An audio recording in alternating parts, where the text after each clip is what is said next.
warahmatullahi wabarakatuh. Waalaikumsalam warahmatullahi wabarakatuh. Sugeng sonten Bapak Ibu. Selamat pagi Bapak Ibu. Yang saya hormati Bu Dirjen, Bu Kepala BBGMP, seluruh kepala dinas yang hadir, pejabat, Mbak Najila sebagai narasumber, kepala sekolah semualah. Saya sebut guru-gurunya elit di Jawa Tengah ini karena guru penggerak yang. Sebelum saya mulai, saya boleh berpantun ya? Belum Bu. Ibu pergi membawa lipstik. Di bawah hujan,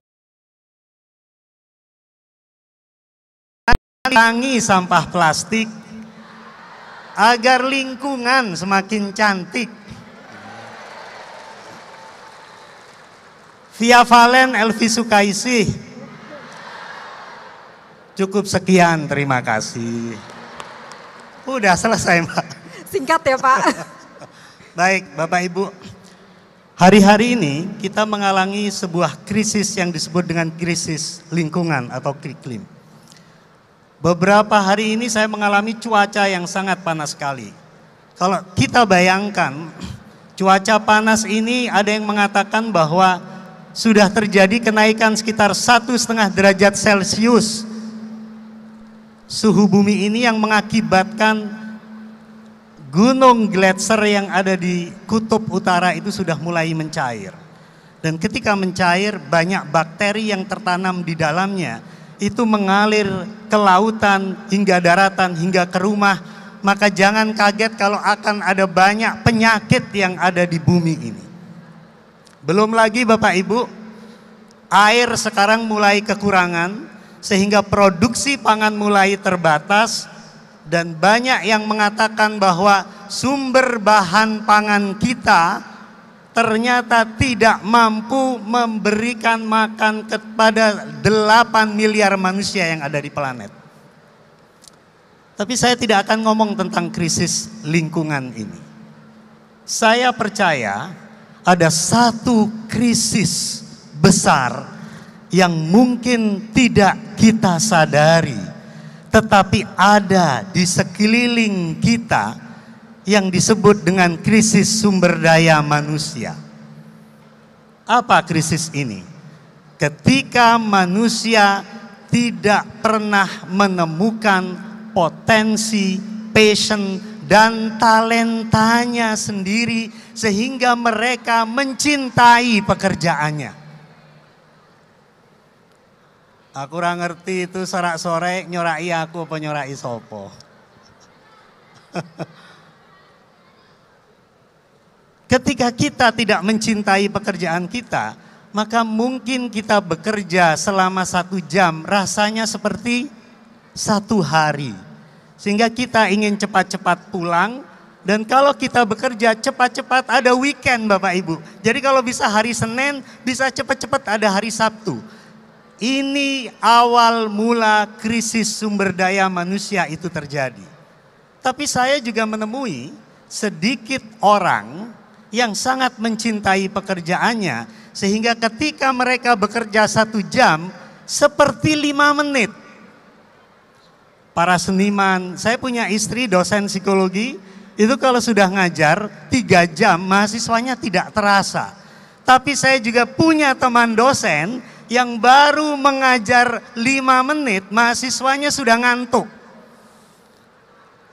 Ini awal dari krisis sumber daya manusia. Dan kalau kita baca Bapak Ibu, dampak ini ke produktivitas masyarakat kita.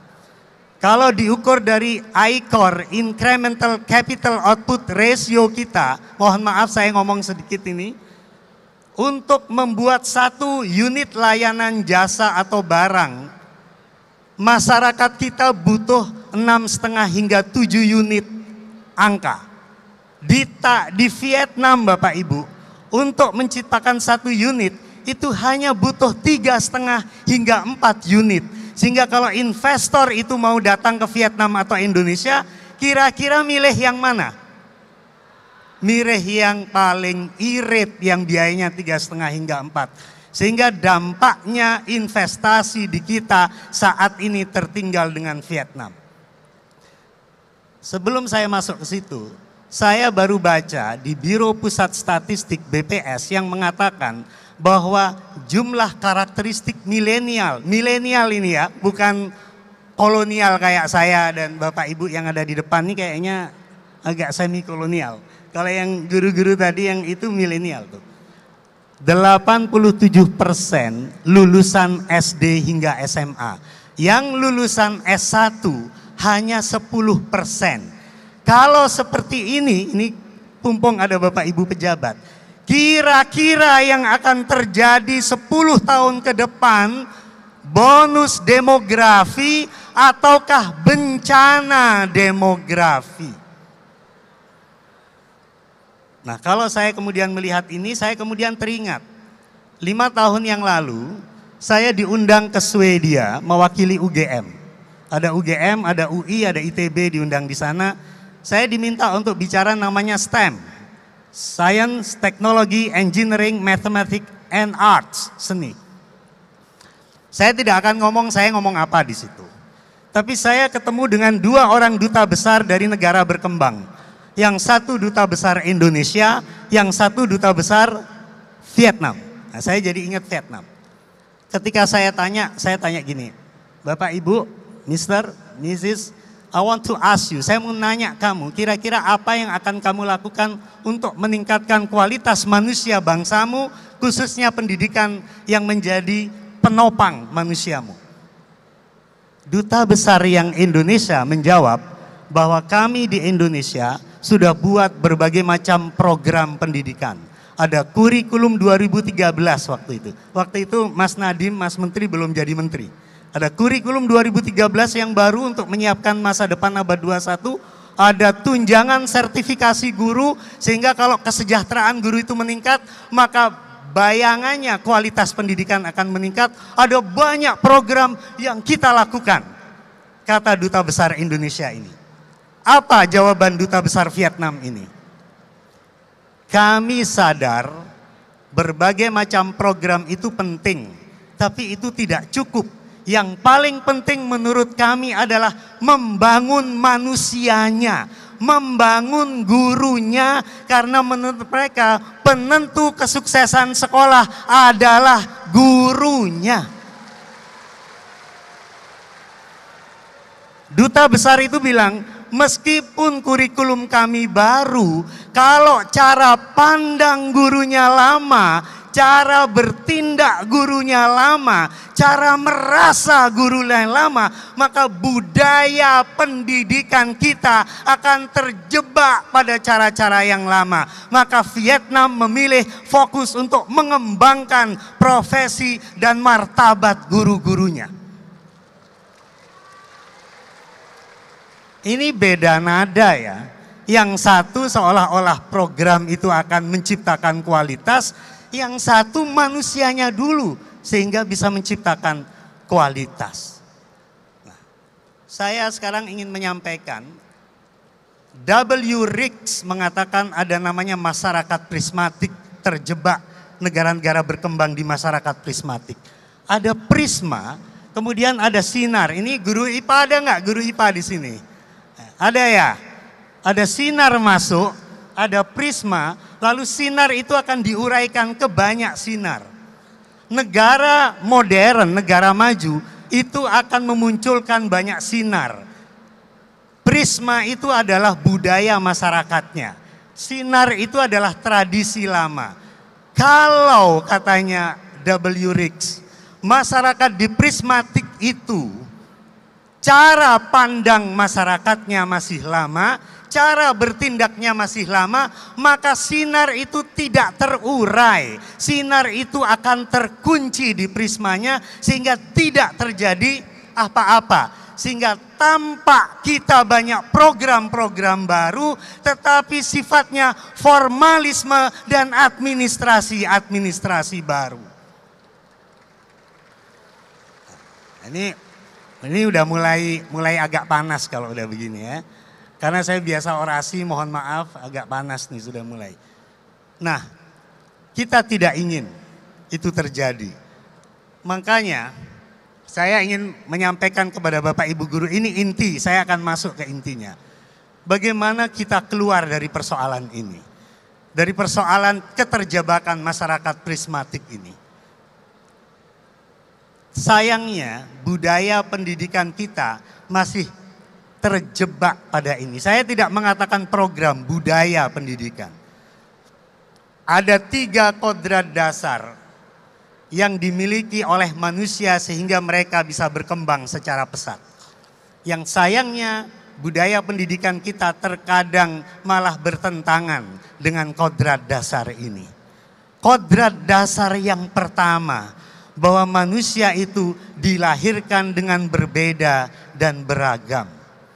Masyarakat kita itu terdiri dari keberagaman dan perbedaan talenta dan profesinya. Ada insinyur, ada dokter, ada pemerintah, ada petani, ada olahragawan, ada seniman, ada pengusaha, ada apa saja yang membentuk masyarakat kita. Tapi sayangnya budaya pendidikan kita tidak memberikan ruang yang seimbang dan setara bagi setiap mata pelajaran seni, olahraga, kemanusiaan, arts, humanity, sejarah, matematika, sains, dan teknologi. Kita terlalu fokus pada mata pelajaran matematika, bahasa, dan sains, tetapi terkadang melupakan yang lain. Penyempitan makna di dalam budaya pendidikan ini mengakibatkan setiap anak tidak menemukan talenta dan potensinya yang beragam itu. Sehingga mereka tidak mampu secara maksimal menjadi manusia terbaik bagi dirinya dan lingkungannya. Khalifatul fil ard itu adalah melestarikan alam dan planet bumi ini. Saya diajari sama kiai saya di pesantren, kalau tujuan kamu hidup itu apa? Khairun nas amfa'uhum linnas. Jadi bukan pinter tujuan pendidikan itu apa? Kamu punya kecakapan hidup, kamu punya mental, kamu punya karakter, lalu berbuat baiklah kepada sesama orang. Kalau kamu melihat di sekitarmu itu ada orang yang kurang beruntung, maka pakai pengetahuanmu, pengetahuan jejaringmu itu untuk membantu orang lain itu. Pakai itu agar terbangun masyarakat yang diverse, berbeda dan beragam itu. Yang kedua, kodrat kedua adalah curiosity, penasaran, rasa ingin tahu. Manusia itu dasarnya adalah pembelajar ilmiah.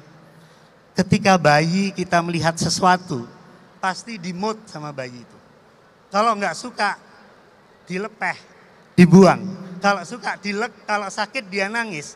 Lalu terkadang dia mengamati orang tuanya dan kakaknya. Ngomong apa? Mama, bubu, pak D, mbok D, apa meneh gitu. Tiba-tiba 6 bulan, 1 tahun kemudian bayi itu bisa ngomong mama, pak. Itu artinya apa? Kodrat dasar manusia itu pada dasarnya adalah ingin mengamati, mempelajari, dan meniru sesuatu yang baru. Kalau itu justru tidak diberi ruang di dunia pendidikan formal, justru anak-anak kita malah tidak bisa belajar dengan sesungguhnya. Yang namanya pendidikan itu adalah proses belajar. Kalau tidak ada proses belajar, itu tidak ada pendidikan. Maka tujuan pendidikan, kata Ki Hajar Dewantoro, adalah mencetak manusia yang selalu terus-menerus ingin belajar agar dia menjadi manusia seutuhnya. Jadi, tujuan pendidikan itu apa? Ciri dari sekolah yang menyenangkan itu apa? Anaknya pingin terus mau belajar. Sayangnya budaya pendidikan di kita, budaya lama ini mudah-mudahan bisa hilang di 6.000 guru-guru penggerak Jawa Tengah ini adalah budaya ujian dan ulangan. Loh Pak Rizal, ujian ulangan tuh jelek, bagus, tapi itu nggak cukup untuk membentuk manusia seutuhnya. Bayangkan jika Bapak Ibu sedikit-sedikit dites kesehatan, seminggu kemudian dites kesehatan, wah kamu kolesterolnya 200, udah diturunin minum obat, tes lagi 100, tes lagi 200, setiap minggu tes. Kira-kira Bapak Ibu akan sehat atau malah stres? Bayangkan anak-anak Bapak Ibu, kalau setiap minggu ada ulangan dan ujian. Kira-kira tambah pingin belajar atau cemas? Pingin tidur katanya. Sama seperti dengerin Pak Rizal sekarang, ngantuk aku. Ngomong ngopo kayak sakjane atau ya. Jadi seperti itu. Tes kesehatan perlu, tapi jangan dilakukan setiap minggu. Maka yang dilakukan adalah tes kesehatan itu harus membantu proses belajar, membantu anak-anak didik kita, membantu kita untuk terus mau hidup sehat. Cara hidup sehatnya yang harus dibangun, cara belajar ilmiahnya yang harus dibangun. Nah ini, coba bayangkan Bapak Ibu, Thomas Alva Edison itu menemukan lampu pijar, kira-kira berapa kali penelitian dia? Ada yang tahu? Ini guru IPA. Dia melakukan penelitian 1000 kali, yang 999 gagal. Kalau itu Thomas Alva Edison sekolah di Indonesia, kira-kira bisa menemukan itu atau malah bodoh? Bodoh karena gagal 999 kali. Padahal yang berhasil yang ke 1000 kali. Tapi yang dilakukan Thomas Alva adalah mempelajari kenapa dia gagal, mengamati kenapa dia gagal. Nah, tujuan guru adalah mendampingi muridnya untuk memastikan dia tidak pernah mau berhenti belajar. Itu tujuan guru. Yang ketiga sekarang, ya, sebelum saya masuk ke sesi terakhir adalah manusia itu sebenarnya kreatif dan imajinatif. Dulu 250.000 tahun yang lalu kita bisa hidup sampai sekarang karena kita bisa menciptakan bahasa, sehingga dengan bahasa itu kita bisa membangun masa depan. Para nabi datang itu mengajarkan masa depan, ada surga, ada neraka, sehingga kita bisa berbuat baik. Jadi membangun imajinasi masa depan itu sangat diperlukan, karena itu yang menjadi bahan bakar murid kita dan guru-gurunya untuk terus mau belajar. Kalau nggak ada imajinasi nggak mau belajar. Saya sedikit ceritakan. Ada negeri yang sangat kecil namanya Singapura.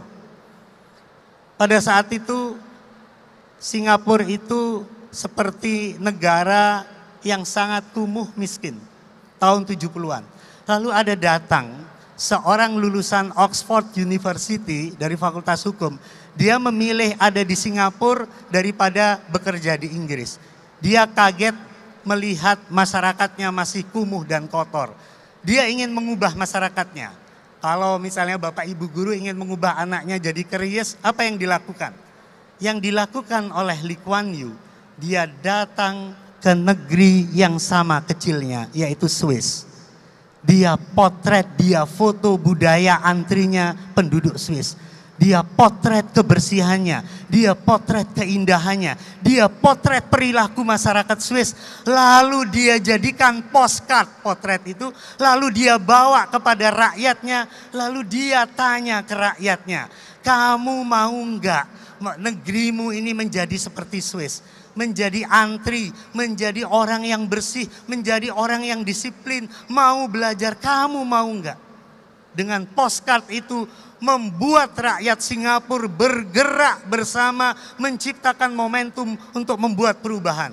Dan sekarang Bapak Ibu lihat, Singapura menjadi negara yang kualitas manusianya terbaik nomor 2 atau nomor 3 di dunia menurut standar PISA. Jadi tugas guru itu adalah membangun imajinasi dan mimpi itu. Dan kalau di sini ada kepala dinas, itu memberikan ruang dan kesempatan kepada gurunya untuk punya kemerdekaan di dalam mengajar, sehingga murid-muridnya itu bisa menjadi pembelajar yang alamiah tadi itu. Nah, saya ingin menutup sekarang, agar kita jadi tanya jawab. Bagaimana kita bisa seperti itu? Ada hakikat guru. Secara definisi, guru itu dari akar kata gu dan ru. Gu itu gelap, ru itu penerang. Jadi guru itu maksudnya adalah penerang kegelapan.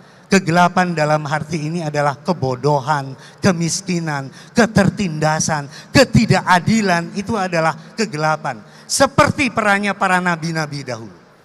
Sekarang bayangkan Bapak Ibu Guru, kalau menerangi kegelapan, kalau saya menyinari Bapak Ibu Guru langsung ke arah mata ke muridnya, kira-kira silau atau terang?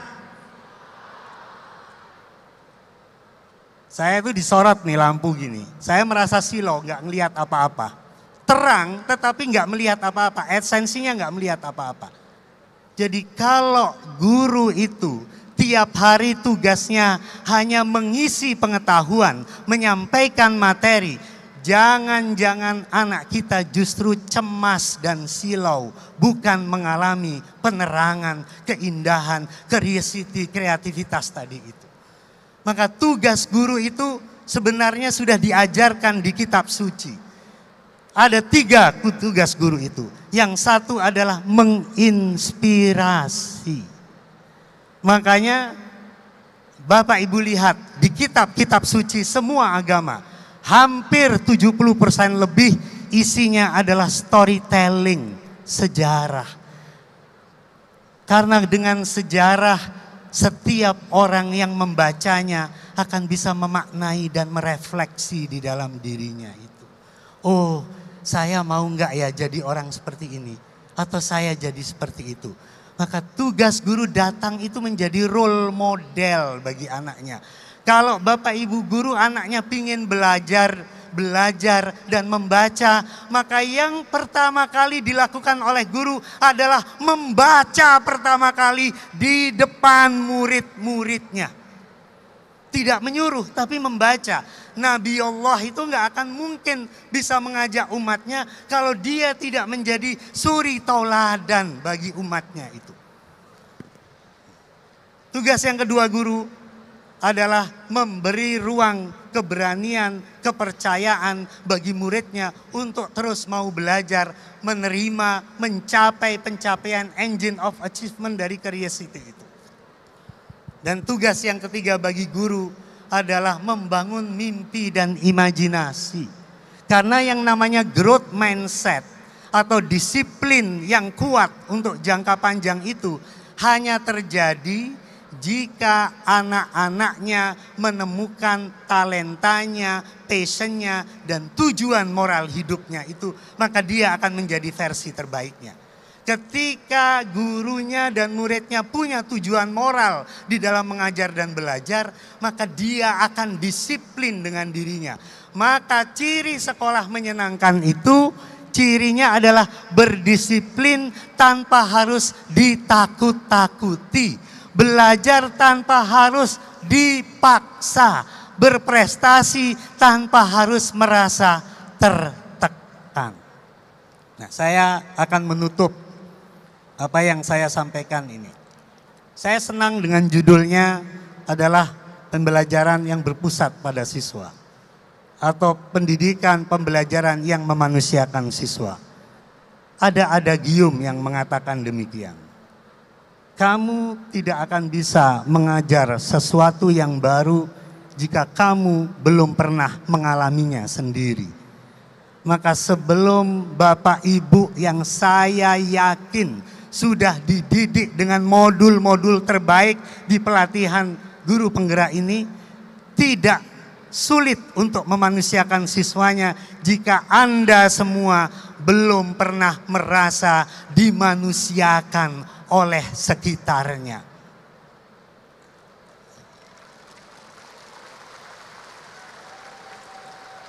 Ciri dimanusiakan itu adalah bahagia jiwamu. Dan ciri orang yang bahagia jiwanya itu dia akan selalu mau menolong orang lain. Ciri guru yang bahagia ketika melihat muridnya itu menderita, dia resah. Makanya di Finlandia itu nggak ada kurikulum. Karena kurikulum itu siapa? Guru itu sendirilah sang kurikulum. Dan saya percaya itu. Saya selalu ngomong, tadi sempat ke Pak Kepala Dinas di Wonosobo dan Mbak Najila. Pak Rizal, kurikulum ini bagus. Ya. Tapi yang paling utama adalah gurunya untuk membangun budaya pendidikan yang ilmiah. Dan untuk melakukan itu ada pesan dari Abraham Lincoln. Pesannya begini, kita hidup di dogma-dogma yang lama. Dogma itu tampak menyenangkan, tetapi sebenarnya kita hidup di dunia yang sangat beragam dan bergejolak. Kita hidup di sesuatu yang baru, maka cara pikir kita harus baru, cara bertindak kita harus baru.